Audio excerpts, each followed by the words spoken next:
વૃદ્ધિ અને વિકાસ. તમને બધાને ખબર જ છે કે આજના સમયની અંદર આપણી ખાવાની હેબિટ કેવી છે. આપણે ફાસ્ટ ફૂડ કેટલું બધું લઈએ છીએ જમવામાં. આપણને જેવું વધારે સ્વાદિષ્ટ ભોજન ને તો મજા આવે એવું છે કે નહીં? બરાબર?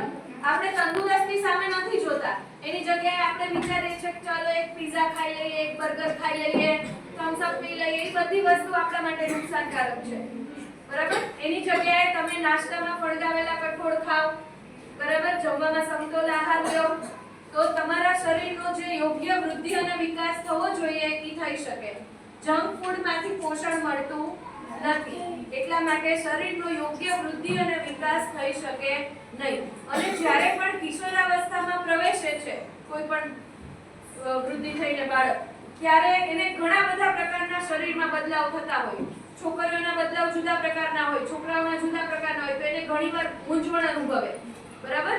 જેમ જેમ તમે મોટા થતા જાઓ, ઘણાને એમ હોય કે હું કેવો દેખાવ છું કે કેવી દેખાવ છું, હવે હું ફોટો નહીં પડાવું. બરાબર? એવું ઘણીવાર થાય. બીજા મારા કરતા ગોરા છે, હું કેમ કાળી છું કે હું કેમ કાળો છું. આવા ઘણા પ્રકારના પ્રશ્ન થતા હોય. ઓલાને તો મૂછ આવી ગઈ છે, મને કેમ મૂછ આવતી નથી? બરાબર? એવા ઘણા પ્રશ્નો હોય છે. છોકરીઓમાં પણ ઘણા પ્રશ્ન હોય છે. આની હાઈટ આટલી છે, મારી કેમ નથી? હું કેમ નાની દેખાવ છું?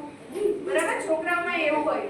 ઘણા હાસ્યપાત્ર કરતા હોય એવી વસ્તુને. એવું ક્યારેય પણ નહીં કરવાનું. બરાબર? દરેકનો યોગ્ય વૃદ્ધિક્રમ હોય.